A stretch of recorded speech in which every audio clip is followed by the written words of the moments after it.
Quando entramos em uma sala muito quente, começamos a suar. Nesse exemplo de comportamento reflexo,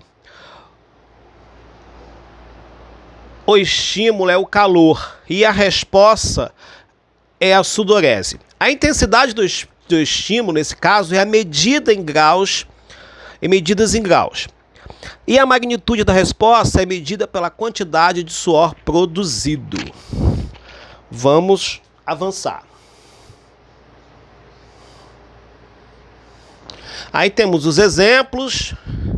Antes do estímulo, estímulo da martelada, resposta e movimento. Estímulo, antes do estímulo, estímulo da luz, resposta, contração pupilar.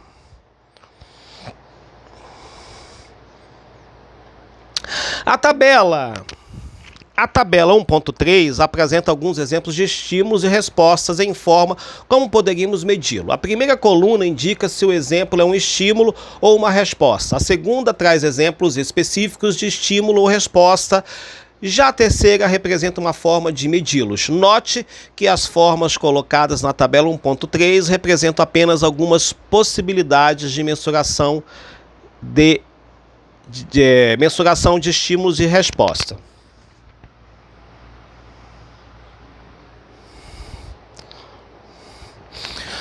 Estímulos, resposta: som, barulho, volume, saliva, contração pupilar, estímulo, resposta. Tem essa tabela aí.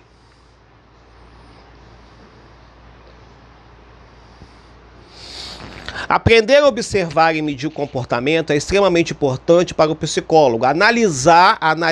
Analista do comportamento. O tempo todo estamos fazendo referência, mesmo que implicitamente, a alguma medida de comportamento. Até mesmo o leigo faz isso quando, por exemplo, pergunta: você ficou com muito medo naquele momento? Muito medo naquele momento? Ou, o que mais te excita, palavras ou cheiros?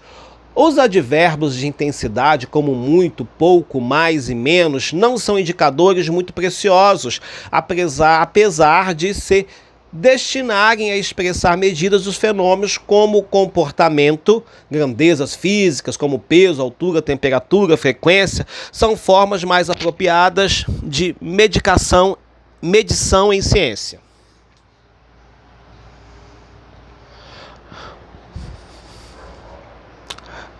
Essa é a primeira parte do livro, que nós vamos fazer a leitura. Compartilhe, nós paramos na página 17, compartilhe nossos vídeos, se inscrevam no canal. Meu nome é Giovanni Braga, iremos fazer a leitura em outra ocasião. Acho que dá para fazer mais uma leitura, mais um pedacinho da leitura.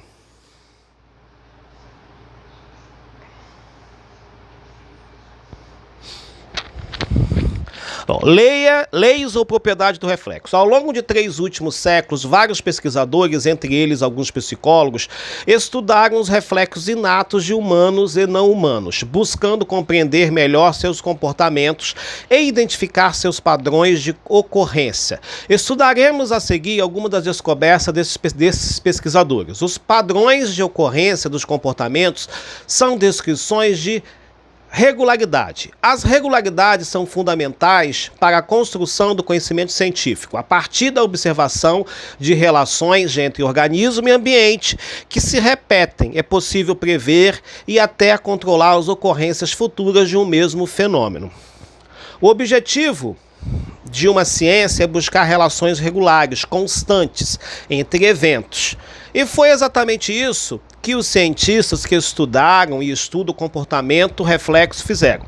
Eles buscam identificar relações constantes entre os estímulos e as respostas, por eles eliciadas, que se repetissem nos mais diversos reflexos em diferentes espécies animais. Essas regularidades nas relações entre estímulos e respostas são chamadas de leis ou propriedades do reflexo.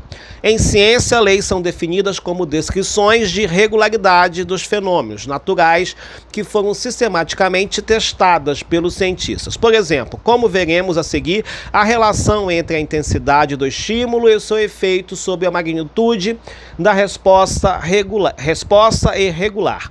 Quanto maior a intensidade do estímulo, maior a magnitude da resposta. Essa descrição de uma regularidade é um exemplo de lei científica. Examinaremos a seguir essa e outras leis de reflexo com mais detalhes.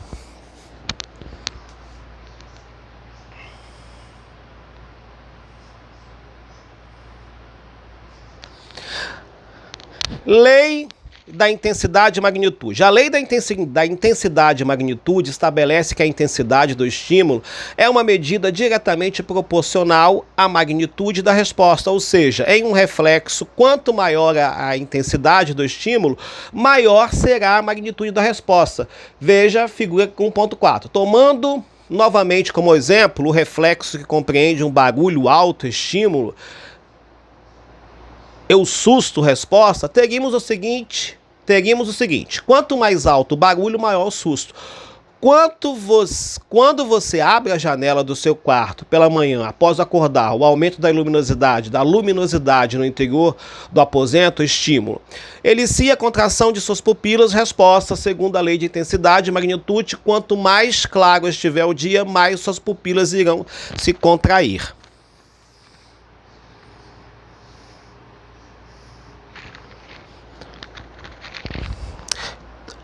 E aí tem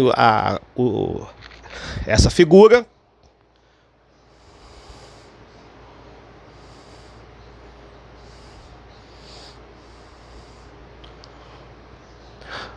Nós paramos por aqui, compartilhe nossos vídeos, se inscreva no canal, até mais ver, obrigado.